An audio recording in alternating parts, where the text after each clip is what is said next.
निर्मल जिला भैंसा म्यूनसिपालिटी की सफाई मुलाजमीन और ऑटो ड्राइवर्स जुमा के रोज सख्त एहतजाज पर उतर आए। 7 माह से तनख्वाहें अदा न होने और ईएसआई पीएफ रकम खातों में जमा न करने पर उन्होंने शदीद बरहमी का इजहार करते हुए म्यूनसिपल के मरकजी दरवाजे के सामने धरना दिया और अपनी खिदमात से बाइकाट किया। मुलाजमीन ने बताया कि म्यूनसिपालिटी में 140 से जायद कॉन्ट्रैक्ट और टाउन प्रोग्रेस वर्कर्स खिदमत अंजाम दे रहे हैं।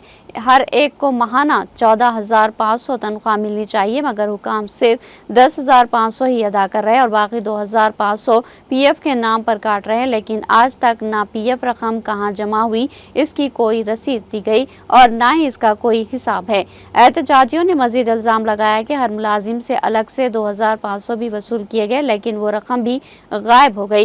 एहतजाज में शरीक मुलाजमीन ने कहा कि तनख्वाहें ना मिलने से घरों में फाखे शुरू हो गए, बच्चों की पढ़ाई मुतासिर हो रही है। तनख्वाहों का मुतालबा करने पर बर्खास्तगी की धमकी दी जा रही ताकि इनकी जगह नए अफराद भर्ती करके रकम बटोरी जा सके। मुलाजमीन ने याद दिलाया कि कोरोना दौर में जान हथेली पर रख कर खिदमत अंजाम दी, लेकिन आज भी इनकी जिंदगी अंधेरों में है। इसी दौरान भैंसा म्यूनसिपल कमिश्नर राजेश कुमार ने कहा कि फंड की कमी की वजह से तनख्वाहों में ताखिर हुई है, लेकिन जल्द ही बकायाजात अदा किए जाएंगे। उन्होंने मुलाजमीन को यकीन दहानी कराई कि ईएसआई और पीएफ मसाइल का भी जल्द हल निकाला जाएगा। सफाई मुलाजमीन ने निर्मल जिला कलेक्टर डॉक्टर अभिलाषा अभिनव से अपील की कि वो फौरी तौर पर मदाखलत करते हुए इनके मसाइल को हल करे।